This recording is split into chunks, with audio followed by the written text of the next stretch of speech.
ہمارے اوپر اس لیے بھی ضروری ہے کہ ہم بغیر کسی محنت کے، بغیر کسی مشقت کے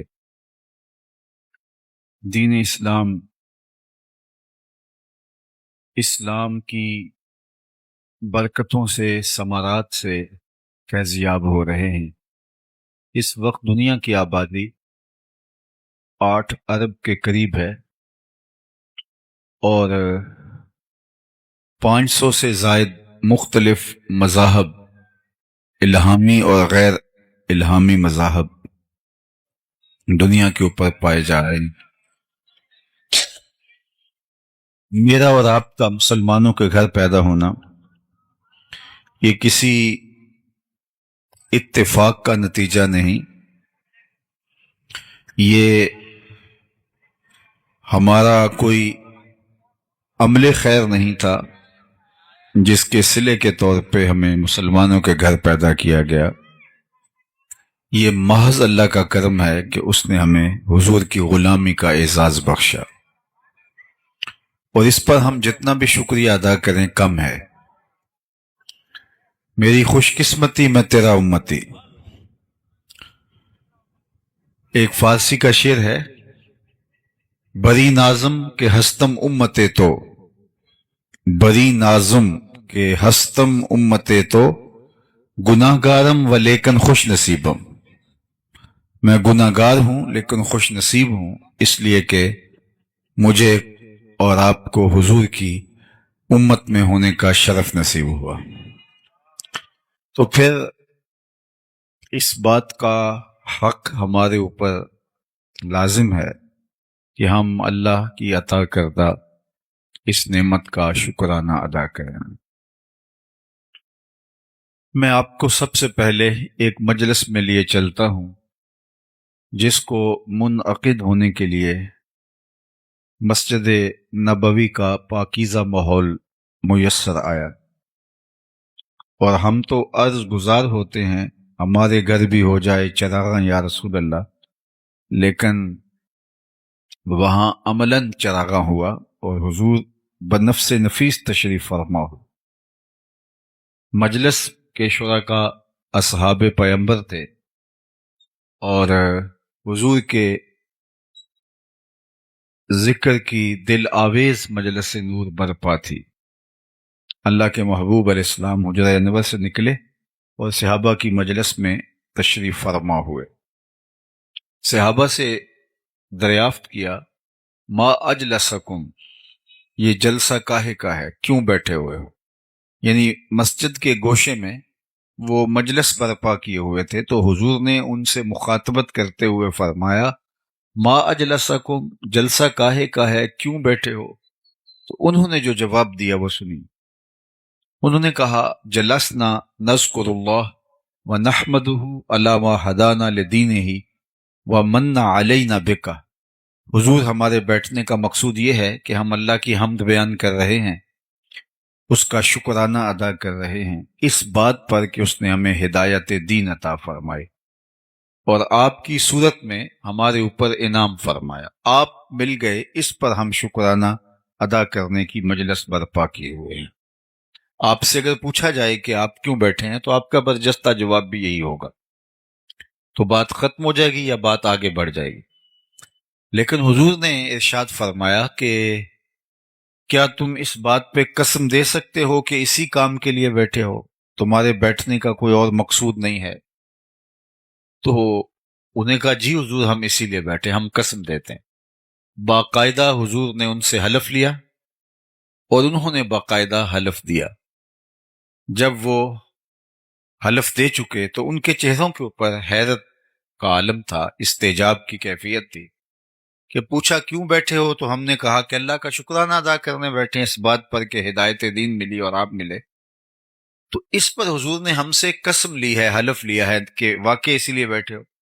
تو یہ بظاہر عمومی طور پہ ایسے معاملات میں حلف لیا نہیں جاتا، تو حضور نے ہم سے حلف لیا ہے، بطیب خاطر خوشی خوشی انہوں نے حلف پیش بھی کیا، لیکن ان کو حیرت ضرور ہوئی کہ یہ حلف حضور سے ہم نے لیا تو کیوں لیا؟ تو آقا کریم نے ان کے چہروں پہ پھیلی ہوئی حیرت کی کیفیت کو دیکھا، فرمایا میں تم سے ابھی ابھی جو حلف لیا ہے یہ کسی تہمت کی بنیاد پر نہیں تھا، تمہارے قول پر مجھے کوئی شک نہیں گزرا تھا کہ میں نے حلف سے تصدیق کی ہو، یا کوئی اور ماجرا نہیں تھا، بلکہ ماجرا یہ تھا کہ تم یہاں بیٹھے مجلس برپا کیے ہوئے تھے اور میں حجرے میں بیٹھا تھا۔ اتانی جبریل علیہ السلام، میرے پاس جبریل امین حاضر خدمت ہوئے، فاخبرنی ان اللہ یباہی بکم الملائکہ، تو انہوں نے مجھے کہا محبوب ذرا باہر تو نکل کے دیکھو، آپ کے صحابہ کے اس عمل پر اللہ فرشتوں میں ناز کر رہا ہے، ملائے اعلیٰ میں فخر ہو رہا ہے کہ دیکھو میں نے نعمت دی، کیسے قدردان نکلے۔ اللہ کی رحمتوں سے بعید نہیں کہ آج کی مجلس بھی قبول فرما لی جائے اور اللہ فرشتوں سے کہے کہ دیکھو صدیاں بیت گئیں، 1500 برس بیت گئے، لیکن یہ آج بھی بیٹھ کے اس نعمت کا شکرانہ ادا کر رہے ہیں۔ باقی جہاں تک حضور علیہ السلام کی صورت میں اللہ کے انعام کا شکرانہ ادا کرنے کا حق ہے، تو ہمیں اور بھی اتنی زندگیاں مل جائیں تو ہم حق کے شکر ادا نہیں کر سکتے۔ ہمارے بدن پہ اتنے بال نہیں ہیں جتنے رسول اللہ کے احسانات ہیں، بال بال ہمارا قرض رسالت میں جکڑا ہوا ہے۔ تو یہ ایک شام کا، ایک شب کا، میلاد کا اجتماع کیا، ساری زندگی بھی ان کے نام لگا دیں، حق کے شکر پھر بھی ادا نہ ہو۔ آقا کریم علیہ الصلاۃ والسلام کی صورت میں اللہ کی عطا کردہ اس نعمت کے شکرانے کی بہترین صورت یہ ہے کہ حضور علیہ السلام کے لائے ہوئے دین کو، نظام شریعت کو ہم عملی طور پہ اپنے اوپر نافذ کر دیں۔ اس سے اللہ اور اس کے رسول کی محبت ہمیں حاصل ہو پائی۔ ایک دن حضور وضو فرما رہے تھے اور وضو کا پانی صحابہ زمین پہ نہیں گرنے دے رہے، وہ کسی کے ہاتھوں پہ ہوتا اور پھر وہ اس پانی کو اپنے چہرے پہ مل لیتے، اور جسے یہ پانی میسر نہ آتا وہ کسی دوسرے صحابی کے گیلے ہاتھوں سے ہاتھ رگڑ کے اپنے چہرے پہ مل لیتے تاکہ اس کی تری سے، تراوت سے اپنے لیے سامان راحت کیا جائے۔ تو آقا کریم نے صحابہ کی اس محبت کو دیکھا تو ارشاد کیا کہ ما یحملکم علی ھذا، اے صحابہ تمہیں اس بات پر کس نے ابھارا ہے کہ تم میرے وضو کے پانی کو بھی زمین پہ نہیں گرنے دیتے؟ چونکہ اس کا حکم حضور نے نہیں دیا تھا، ارشاد نہیں کیا تھا کہ میرے وضو کے پانی کو زمین پر نہ گرنے دینا، یہ صحابہ کا اپنا جذبہ محبت تھا۔ تمام چیزوں کے لیے حکم کی ضرورت نہیں ہوتی، محبت محبوب کو راضی کرنے کے ڈھب خود بھی سیکھتی ہے۔ محبت خود محبوب کی منشا، محبوب کی رضا، محبوب کی خوشنودی اور ادب کی رعایت بجا لانے کے طریق خود دریافت کرتی ہے۔ اور صحابہ کی زندگی میں یہ ایک بار نہیں ہوا، کئی بار ہوا۔ صلح حدیبیہ کے موقع پر بھی یہ منظر دیکھنے کو ملا، جس پر عروہ بن مسعود الثقفی نے اعتراض کیا تھا، کتب حدیث میں موجود ہے۔ حضور لعاب پھینکتے ہیں، صحابہ حضور کے لعاب کو اپنے ہاتھوں پہ لیتے ہیں اور اپنے چہروں پہ ملتے۔ بلکہ ایک دن حضور نے پچنے لگوائے تو ایک لگن میں پانی، حضور کا بہا ہوا خون جو ہے وہ جمع کر دیا گیا۔ ایک صحابی کے ہاتھ میں وہ پیالہ دیا اور فرمایا اس کو جاؤ ایسی جگہ بہا آؤ جہاں کسی کے قدم نہ پہنچے۔ تو وہ گیا اور ایک پتھر کی اوٹ میں بیٹھ کے خود نوش جان کر لیا۔ واپس پلٹا تو حضور نے فرمایا، ٹھکانے لگائے؟ جی حضور، ایسی جگہ پہ جہاں کسی کے قدم نہیں پڑ سکتے۔ تو حضور مسکرائے اور فرمایا لعلک شربت، شاید تم نے پی لیا ہے۔ قال نعم، جی حضور، میں نے سمجھا ایسا مشروب کہاں ملے گا، میرے خون میں حضور کا خون شامل ہو جائے تو اور کیا چاہیے۔ آقا ناراض نہیں ہوئے کہ تو نے خون کیوں پیا، بلکہ حضور نے جو تاریخی جملہ ارشاد فرمایا وہ یہ تھا، یا غلام قد حررت نفسک، قد حررت نفسک من النار، اے بیٹے تو نے اپنے آپ کو آتش دوزخ سے بچا لیا ہے۔ تو صحابہ نہ حضور کے وضو کا پانی زمین پہ گرنے دیں، نہ حضور کا لعاب رحمت زمین پہ گرنے دیں، اور یہ ان کی محبت کا ایک ڈھنگ تھا اور حضور کے پیار کا ایک اسلوب تھا جو ان کے عشق نے ان کو سکھایا تھا۔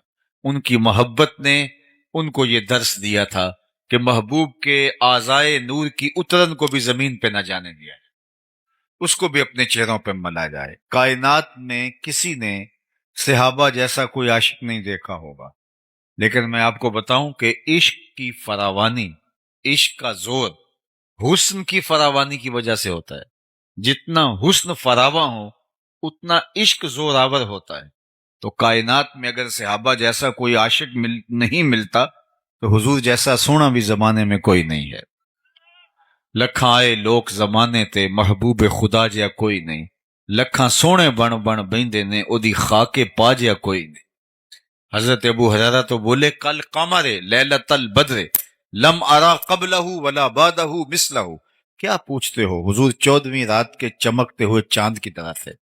پھر کہا نہیں نہیں نہیں، حضور جیسا نہ پہلے دیکھا نہ بعد میں دیکھا۔ حضرت حسان بن ثابت بولے کیسے دیکھتے، کسی ماں نے جنم دیا ہوتا تو دیکھتے۔ خدا نے وہ سچائی پن چھڑیا جدے وچ محمد نو ٹالیا سی۔ حسینہ جمیلاں دا منہ موڑ دیتا، محمد بنا کے قلم توڑ دیتا۔ وہ پیکر تراشا، وہ حسن دیا، وہ جمال بخشا، وہ خوبصورتی دی۔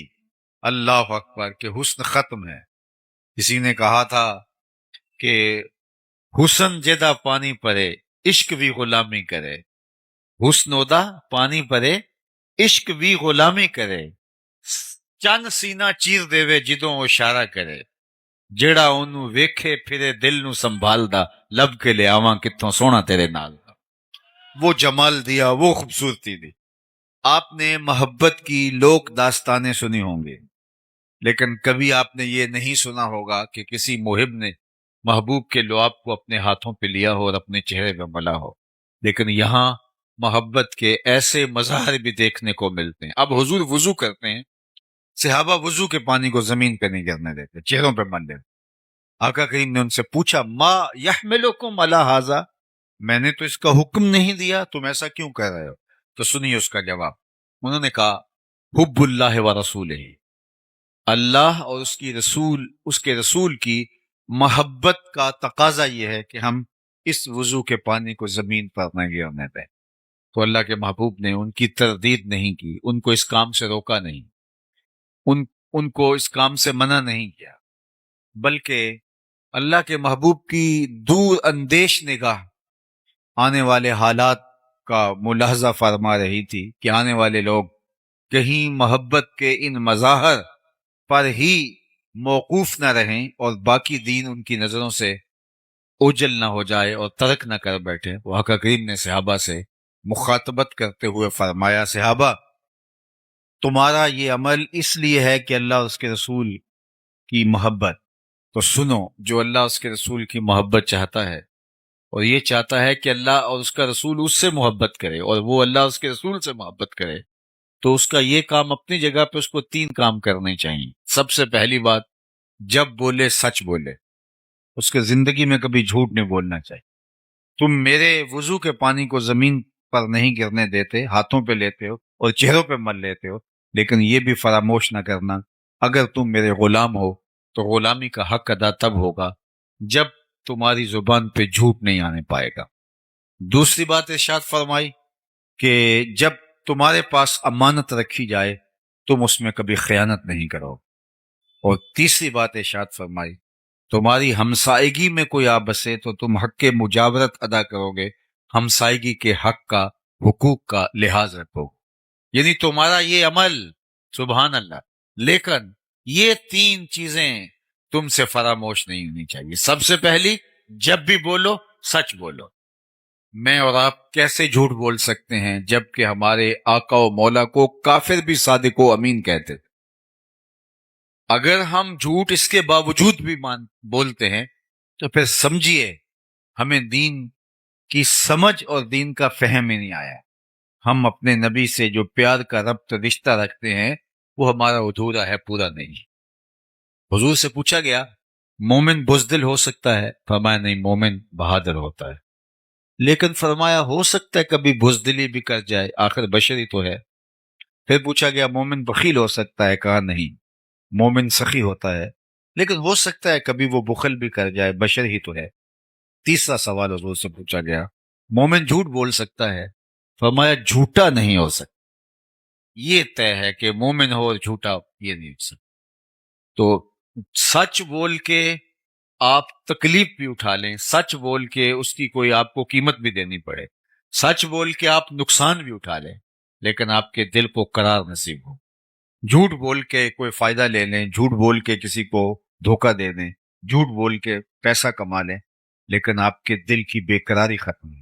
الصدق طمانینہ والکذب ریبہ، ہمارا صدق طمانیت قلب کا سبب ہے، اور جھوٹ جو ہے وہ آپ کو بے چین رکھے گا۔ اس لیے میری اور آپ کی زندگی میں اگر سچ اتر آتا ہے تو مطمئن زندگی ہمیں نصیب ہو جاتی، اور سچ سے باقی راستے کھلتے ہیں۔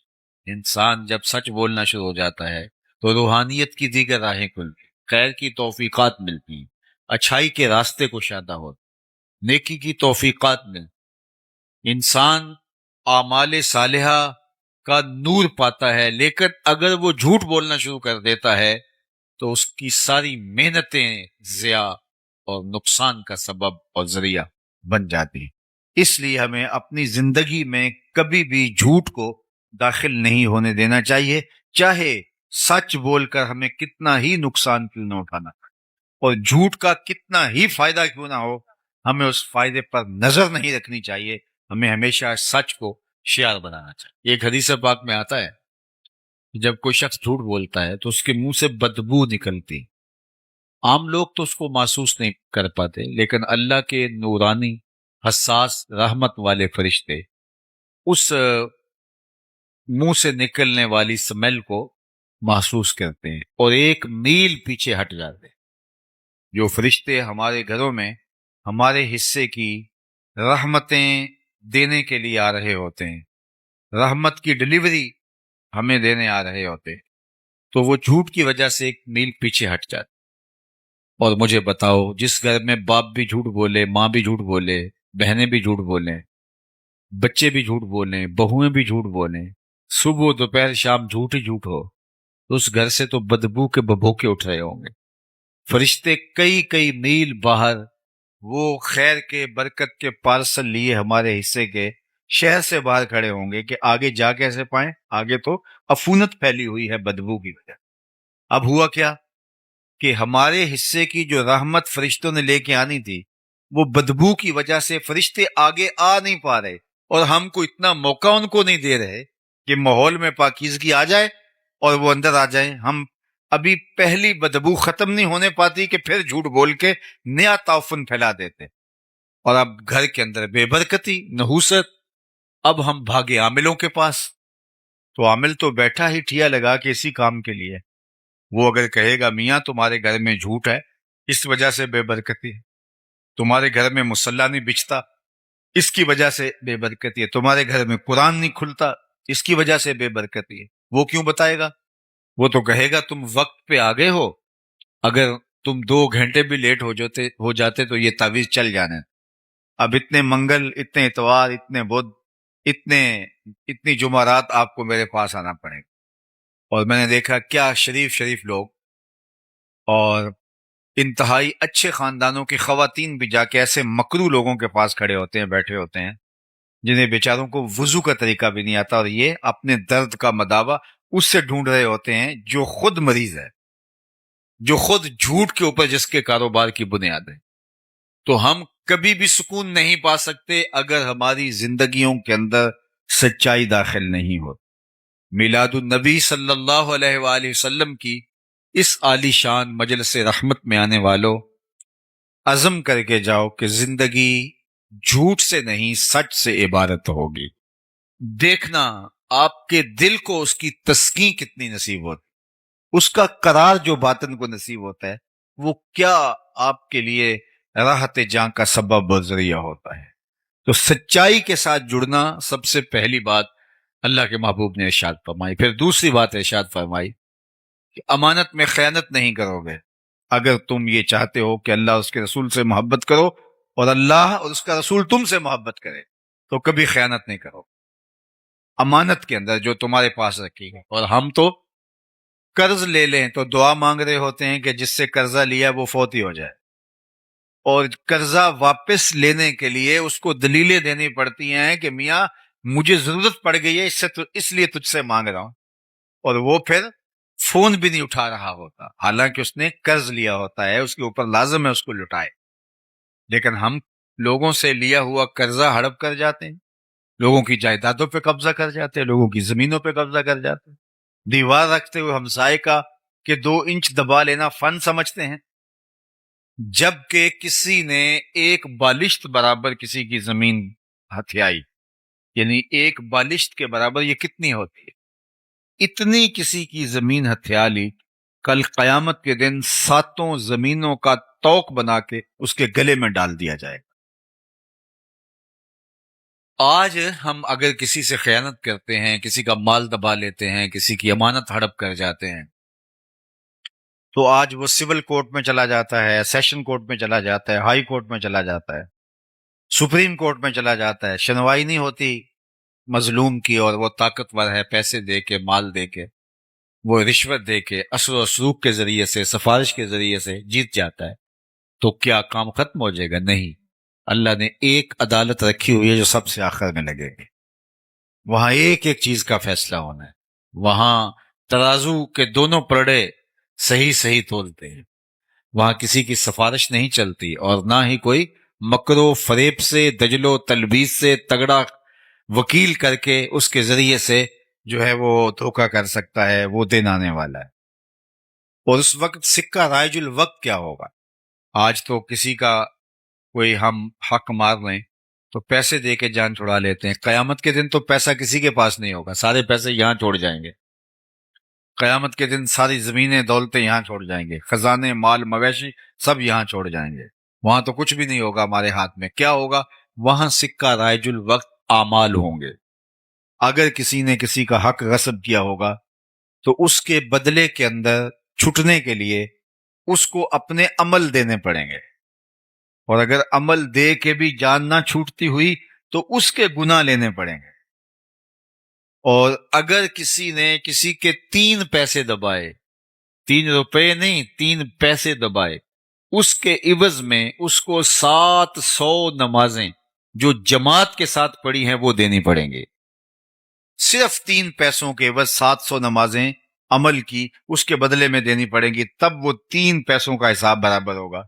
اور جو لاکھوں دبا چکا ہے، میں تو حساب کر رہا تھا ایک دن کہ اگر 2-3 ہزار روپے بھی اگر کسی نے دبا لیے تو ساری زندگی کے عمل، نمازیں، حج، عمرے سب کچھ چلا جائے گا. تو سب سے پہلے ہمیں اپنی آخرت کو صاف کرنا ہوگا اور اپنے انجام اور معال کار کی بہتری کے لیے کوشش اور محنت کرنی ہوگی. یہ زندگی بڑی تیزی کے ساتھ گزر رہی، اور میں اور آپ لمحہ لمحہ موت کے قریب ہو رہے ہیں، تو کہیں مغالطے میں نہ رہیے گا. آج ایک بندہ ساری زندگی رشوت لیتا ہے، مال لوٹتا ہے، اور لوگوں کی جیبوں پہ نظر رکھ کے لوگوں کو بلیک میل کرتا ہے، اور ریٹائرمنٹ کے بعد وہ ٹوپی پہن کے پہلی صف میں آ کے بیٹھ جاتا ہے. اللہ اس کے سجدے قبول کر لے، مجھے کیا اعتراض ہے. لیکن جو لوگوں کو دیے گئے چکر ہیں، لوگوں کا لوٹا ہوا مال ہے، وہ بہر صورت اس کو ادا کرنا پڑے گا. یہاں نہیں اگر کرتا تو قیامت کے دن اس کو بہر صورت ادا کرنا پڑے گا. وہ دن آنے والا ہے، ثم لتسألن یومئذ عن النعیم. اس دن ایک ایک نعمت کے بارے میں پوچھا جائے گا اور ایک ایک چیز کا سوال ہوگا. تو قبل اس سے کہ وہ وقت آئے، کوئی حجت باقی نہ رہے، مجھے اور آپ کو اپنے اعمال کی جواب دہی کے لیے تیار ہونا چاہیے. دیکھو، امانتوں کو واپس کرنا، اور وہ کوئی ٹھوس چیز ہو، پیسے ہوں، مال ہو، مویشی ہوں، وہ تو بڑی بات ہے. ہمارا دین تو اتنا حساس ہے کہ اگر تم سے کوئی بات کر رہا ہو اور بات کرتے کرتے وہ دائیں بائیں دیکھے تو فرمایا گیا کہ یہ بات تمہارے اوپر لازم ہے کہ امانت ہے، اس کو تم کسی کے آگے بیان نہیں کرو گے. اس لیے کہ بات کرتے ہوئے اس نے دائیں بائیں دیکھا تھا، اس لیے وہ چاہ رہا تھا کہ میری بات کسی تک نہ پہنچے. اب تمہارے سینے میں امانت بن کے ساری زندگی رہنی چاہیے. تو جو دین اتنا حساس ہے کہ باتوں کی، امانتوں کے اندر بھی خیانت نہ ہو، تو کوئی کسی کا مال ہتھیا لے اور خیانت کرے تو ہمارا دین کیسے اس کو گوارا کر سکتا ہے؟ اور آخری بات جو اللہ کے محبوب نے ارشاد فرمائی وہ یہ تھی کہ تمہاری ہمسائیگی میں کوئی آ بسے تو حق مجاورت ادا کرو گے، ہمسایوں کے حق ادا کرو۔ ہمسائے کے حقوق کے بارے میں فرمایا کہ مجھے اس قدر تاکید کی گئی، اللہ کے پیارے محبوب صلی اللہ علیہ وآلہ وسلم ارشاد فرماتے ہیں مجھے ہمسایوں کے حقوق کے حوالے سے اس قدر تاکید کی گئی کہ مجھے لگا کہیں وراثت میں حقدار نہ ٹھہرا دیا گیا، اس قدر تاکیدات فرمائی گئی۔ اللہ اکبر۔ اور قیامت کے دن سب سے پہلے جو شکایت لے کے حاضر ہوگا وہ ہمسایہ ہوگا، اس نے مجھے دکھ دیا تھا، ہمسائیگی کا خیال نہیں رکھا۔ سب سے پہلے جو پیش ہوگا شکایت لے کر وہ ہمسایہ ہوگا۔ تو یہ مجھے اور آپ کو دیکھنا چاہیے، اور یہ بات ذہن میں رکھیے گا، ہمسایہ وہ نہیں ہے جس کا دروازہ آپ کے دروازے کے سامنے ہے، جس کی دیوار آپ کی دیوار کے ساتھ لگتی ہے، صرف وہی ہمسایہ نہیں، 40 گھروں تک ہمسائیگی ہوتی ہے۔ تو آپ کے طرف میں جو 40 گھر ہیں وہ ہمسائے ہوتے، تو اگر اس یونٹ کو ہم سنبھال لیں اور 40 گھر جو ہمسائے بنتے ہیں وہ ایک دوسرے کا خیال رکھنا شروع کر دیں اور وہ اپنے اوپر لازم قرار دے دیں کہ ہم اپنے ہمسایوں کا خیال کرنا ہے، ان کی بیٹیاں جوان ہیں تو وہ ہماری بیٹیاں ہیں، ان کے ہاتھ ہم نے پیلے کرنے، اگر وہ غریب ہے تو۔ بچے بڑے ہو رہے ہیں اور وہ تعلیم پانے کی اہلیت نہیں رکھتے، مالی اسباب ایسے نہیں ہیں، تو ہمسایوں کی ذمہ داری ہے کہ وہ ان کی تعلیم کا بندوبست کرے۔ اگر اس یونٹ کو ہم سنبھال جائیں تو میں سمجھتا ہوں کہ یہ یونٹ ایسا ہے جو معاشرہ کھڑا کر رہے، اور 2-3 جو ہمسائیگی کے دائرے ہیں یہ مل کر ایک مسجد کا نظام بنتا ہے۔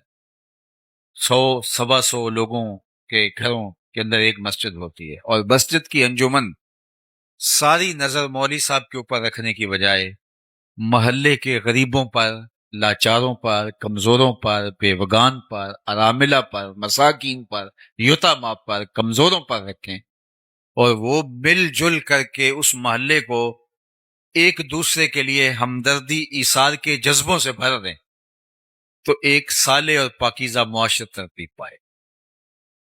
اور آپ اپنی زندگیوں میں اگر غور و فکر اور تدبر کریں تو ہم اپنی ذاتی زندگی جی رہے ہوتے ہیں، ہمیں اپنے ہمسایوں سے کوئی غرض نہیں ہوتی، اور جس کا عملی نتیجہ کیا ہے کہ ایک نہ صالح معاشرہ بن سکا اور نہ ہی مطمئن معاشرہ بن سکا، اور جس کا نتیجہ یہ ہے کہ بس ہم ایک خود غرض معاشرے کے ایک فرد ہیں جو ہجوم کے اندر رہ کے بھی تنہائی کا شکار ہے۔ تو ہمیں دوبارہ اپنے آپ کو دیکھنا ہوگا، دین کو دوبارہ سمجھنے کی کوشش کرنا ہوگا، دوبارہ ری وزٹ کرنا ہوگا دین، کیونکہ ہم منبر و محراب سے عمومی طور پہ فضائل کے باب ہی سنتے سنانے کے عادی ہو گئے ہیں، لیکن ہمیں دوبارہ خود بھی غور کرنا ہوگا کہ ہمارے دین نے ہمیں رشتہ داروں کے حقوق دیے ہیں، ہمسایوں کے حقوق دیے ہیں، ماں باپ کے حقوق دیے ہیں، بلکہ حضور نے فرمایا راستوں میں نہ بیٹھا کرو۔ عرض کی حضور یہ تو ہمارے بیٹھنے کی جگہ ہیں، فرمایا پھر اس کا حق ادا کرو۔ عرض کی حضور حق الطریق کیا ہے؟ فرمایا امر بالمعروف نہی عن المنکر، اور راستے میں گری پڑی کوئی چیز اٹھانا تاکہ راستے کی رکاوٹ ختم ہو، اور اگر کوئی بھٹکا ہوا شخص ہو تو اس کو راستہ دکھا۔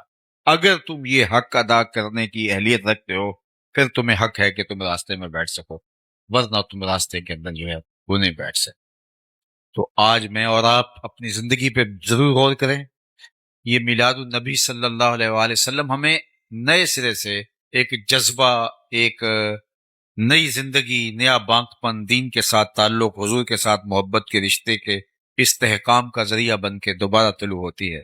تو آئیے میں اور آپ آج کے اس اجتماع کے اندر یہ عزم کر کے اٹھیں کہ آج کے بعد زندگی میں جھوٹ نہیں بولیں گے، اور یہ کوئی مشکل نہیں ہے، اگر انسان عزم کر لیتا ہے اللہ مدد فرماتا ہے۔